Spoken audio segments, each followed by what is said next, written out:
Sir, thank you for giving me this opportunity. Sir, कल से काफ़ी लोग इसके ऊपर बात कर चुके हैं। हमारे एलओपी और हमारे नेता जयराम रमेश जी ने काफ़ी इस पे बात रखी है कांग्रेस पार्टी की तरफ से। मैंने कल से सुन रहा हूँ उस हाउस में और इस हाउस में भी लगातार इसमें कोशिश की गई कि कांग्रेस पार्टी को घेरने की, कांग्रेस पार्टी के नेताओं को घेरने की ज़बरदस्त कोशिश इनकी तरफ से हुई, जिसमें वो नाकाम रहे हैं क्योंकि इनका पर्दाफाश लगातार होते आया है पिछले 2-3 दिन से। ये ऐतिहासिक सच है कि कांग्रेस पार्टी ने और कांग्रेस पार्टी के कार्यकर्ताओं ने अपने प्रोग्रामों के तहत, अपने सेशंस के तहत, अपने मीटिंग्स के तहत पूरे देश के कोने कोने में वंदे मातरम को फैलाने का काम किया है, कोने कोने में वंदे मातरम को ले जाने का काम किया है। ये ऐतिहासिक सच है, इससे कोई भाग नहीं सकता। लेकिन ये बार बार जो आरोप जो लगाया जा रहा है कि कांग्रेस पार्टी ने 1937 में ऐसा किया था, वैसा किया था, जिसके बारे में जयराम रमेश जी एक एक चीज खोल खोल के यहाँ पे रखे। मैं सिर्फ इतना ही यहाँ कहने के लिए खड़ा हूं कि 1937 में सुभाष चंद्र बोस जी के सलाह के ऊपर, रविंद्रनाथ टैगोर जी के ओपिनियन लेकर, महात्मा गांधी जी का जो ड्राफ्टेड जो लेटर था उसके ऊपर एक सोल्यूशन के ऊपर हम लोग अराइव किए थे। उस सोल्यूशन पूरा देश ने तस्लीम किया, उस देश ने माना। 1937 के आसपास हिंदुस्तान में वंदे मातरम को लेकर 2 ब्रॉड पॉलिटिकल फॉर्मुलेशंस थे। एक मुस्लिम लीग का था, एक हिंदू महासभा का था।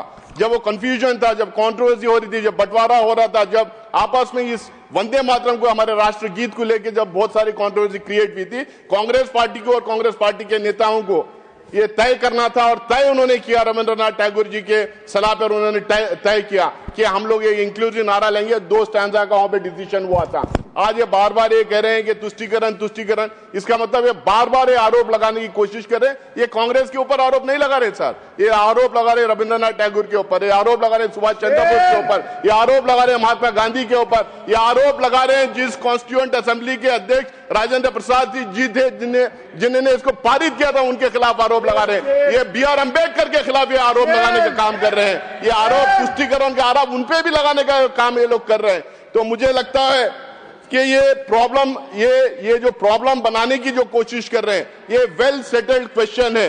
ये जो भी कंट्रोवर्सी, जो भी डिस्प्यूट था 1937 के उस कांग्रेस के CWC मीटिंग के बाद और उसके बाद कॉन्स्टिट्यूएंट असेंबली में जब 2 दिन पहले अडॉप्ट करने के 2 दिन पहले राजेंद्र प्रसाद साहब ने जो कहा था, उसके बाद ये सेटल हो गया है। हिंदुस्तान का राष्ट्रगीत वंदे मातरम है, हर कोई उसको तस्लीम करता है और कोई उसका एहतराम करता है, उसका रेस्पेक्ट करता है। लेकिन ये बार बार कहना कि बार बार इसको जो डिप्लॉय करने की जो कोशिश की जा रही है, किसी को वंदे मातरम से कोई प्रॉब्लम नहीं सर, लेकिन वंदे मातरम को जिस तरह से डिप्लॉय करने की कोशिश कर रहे हैं, उसके डिप्लॉयमेंट में प्रॉब्लम है।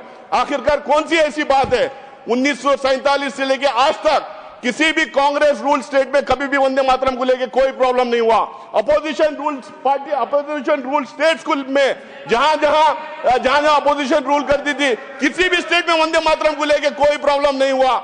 एनडीए के अलायंस बहुत सारे स्टेट में रूल करते हैं, उन स्टेट में कभी भी कोई प्रॉब्लम नहीं हुआ।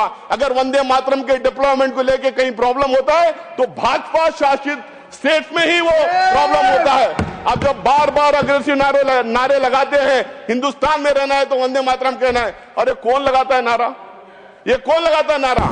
चलती हुई ट्रेन में किसी की दाढ़ी खींच के आप बोलते हैं कि वंदे मातरम कहना है और हिंदुस्तान में रहना। Anti social elements, fringe elements, ये लोग डिसाइड करेंगे कि हमारा राष्ट्रगीत क्या होना चाहिए और क्या नहीं होना चाहिए। उनके बदौलत हम हमारे राष्ट्रगीत को छोड़ देंगे। ये राष्ट्रीय पार्टियां क्या कर रहे हैं सर हिंदुस्तान के अंदर? हमें किसी को एतराज नहीं वंदे मातरम से, लेकिन जिस तरह भाजपा उसको डिप्लॉय करने की कोशिश कर रहे हैं, उससे जरूर प्रॉब्लम है। क्योंकि आजादी के आंदोलन के टाइम पे वंदे मातरम अपने जबान पे लेके फांसी के फंदे पे लोग चढ़ गए। वंदे मातरम कहते कहते जेलों में चले गए। उसमें कोई हिंदू महासभा का एक भी बंदा नहीं था, इनके पूर्वजों का एक भी बंदा नहीं था। इतिहास में ये लोग थे नहीं आजादी के आंदोलन में। अब इतिहास में घुसने की कोशिश कर रहे हैं ये लोग, ये इतिहास में घुसने की कोशिश कर रहे हैं जहां पे इनकी इतिहास बिल्कुल थी नहीं। तो आज मैं लगातार ये जो भाषण पे भाषण जो सुन रहा हूं, ये राष्ट्रगीत को राष्ट्रवाद से जोड़ने की कोशिश कर रहे हैं और राष्ट्रवाद से कोशिश करके कहने की कोशिश कर रहे हैं कुछ पार्टियां राष्ट्रवाद के तहत चलते नहीं। कल कोई यहाँ पे खड़े होकर इनके महान नेता कह रहे थे फलाने तरीके का राष्ट्रवाद होना चाहिए। भाई राष्ट्रवाद का मतलब क्या है? देशवासियों के लिए राष्ट्रवाद है, देशवासियों की वजह से राष्ट्रवाद है, हर एक नागरिक के लिए राष्ट्रवाद है, जो हिंदुस्तान में जो जो पैदा होता है उसके लिए राष्ट्रवाद है।